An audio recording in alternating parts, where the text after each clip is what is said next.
আসসালামু আলাইকুম। জুবাইদা গ্রাফসে সবাইকে স্বাগতম। আমি আজকে একটা শাড়ির টিউটোরিয়াল নিয়ে আসলাম। শাড়িটা আমি বর্ষিয়ান রং দিয়ে কালার করব। তো তার জন্য আমি কিছু কিছু জায়গায় শিবুরি, কিছু কিছু জায়গায় চুনরি বেঁধে নিয়েছি।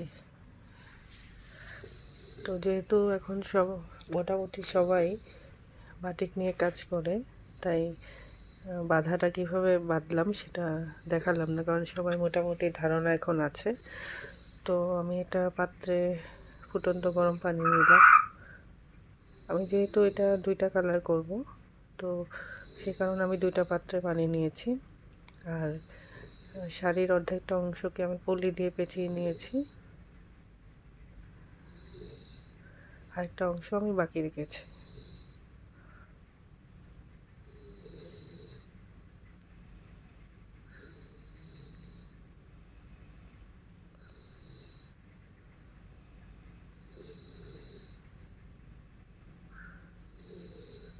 তো আমি এখন এটাতে সোডা দিয়ে নিলাম।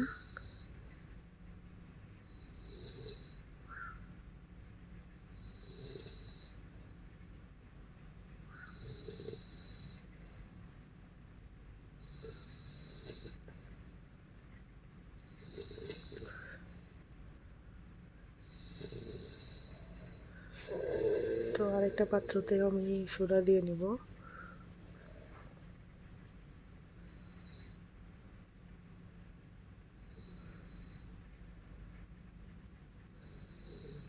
আমি কিন্তু এখানে ফুটন্ত গরম পানিটা নিয়েছি।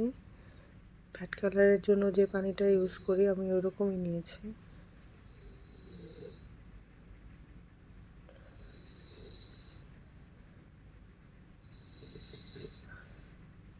এখন পানিটাকে আমি ভালো মতো মিশিয়ে নিব, যাতে কোনো নিচে সোডার কোনো মানে দানা দানা না থাকে।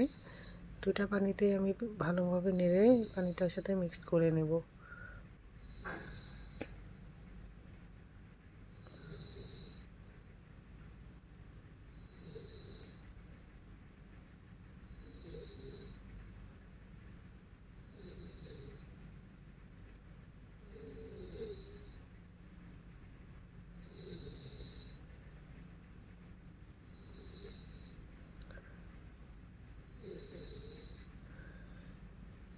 এখন আমি এই পানিটাতে লবণ মিক্সড করছি, এটাকে রেজি সল্ট বলে।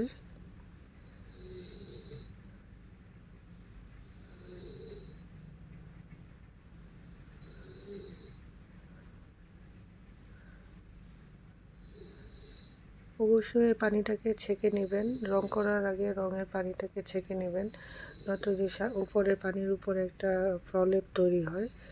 আমি ছেঁকে নিতে পারিনি, কারণ আমার ছাকনাটা পাচ্ছি না।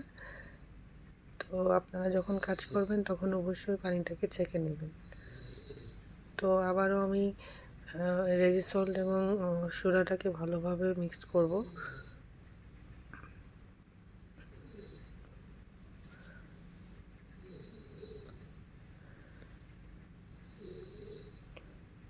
আমার এই শাড়ির অর্ডারটা একজন বয়স্ক মানুষের জন্য, তাই আমি চাচ্ছিলাম একটু হালকা কোনো কালার করার জন্য।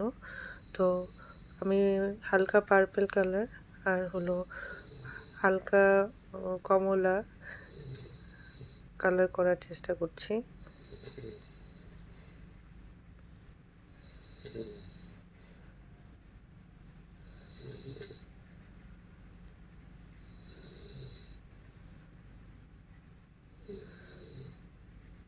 আমি এখানে পার্পল কালারটা দিয়ে দিয়েছি এবং রংটাকে ভালোভাবে মিক্স করে নিচ্ছি।